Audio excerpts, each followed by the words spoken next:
Vendredi ou la vie sauvage de Michel Tournier.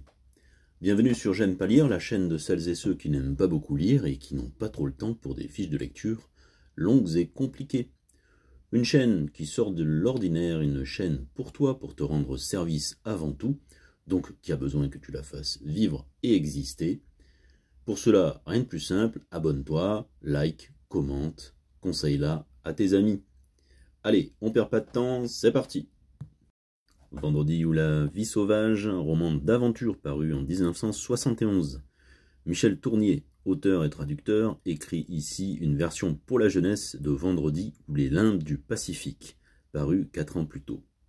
Comme beaucoup d'œuvres mettant en scène un personnage seul sur une île, on parle alors de Robinsonade, comme d'un genre littéraire. L'histoire commence en 1759. La Virginie, un navire fait route dans le Pacifique Sud.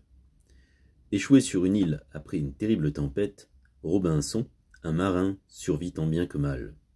Seul, il nomme l'île Speranza et commence à construire un bateau avec les restes du navire abîmé sur les récifs.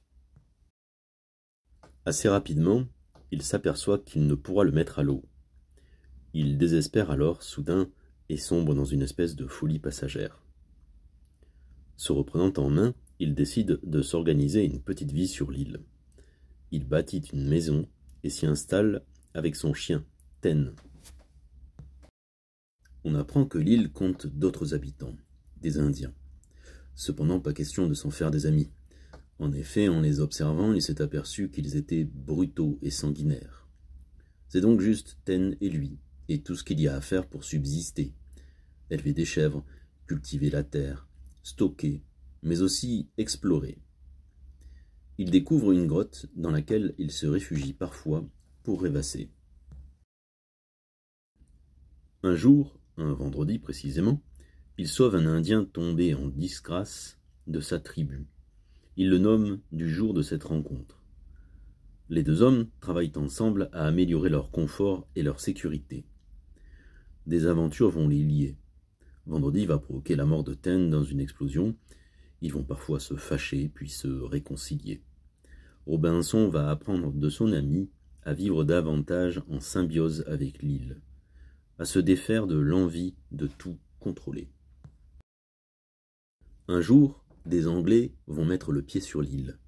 Contre toute attente, Robinson ne veut pas repartir avec eux. Et c'est Vendredi qui, se cachant à bord, organise son départ vers la civilisation. Robinson, redevenu seul, ne tarde pas à se faire un nouvel ami, un mousse, abandonné là, Jean, qu'il nommera Dimanche. À l'époque, on analyse ce texte comme l'avantage d'une vie plus proche de la nature, symbolisée ici par Vendredi, par rapport à la vie dite civilisée, et qui, finalement, nous opprime dans cette volonté de contrôle permanent de notre environnement. Aujourd'hui, si l'idée du renversement des situations reste novatrice, l'œuvre soulève la problématique du personnage de Vendredi, mythe du bon sauvage, naïf et sans grande réflexion, comme un animal domestique.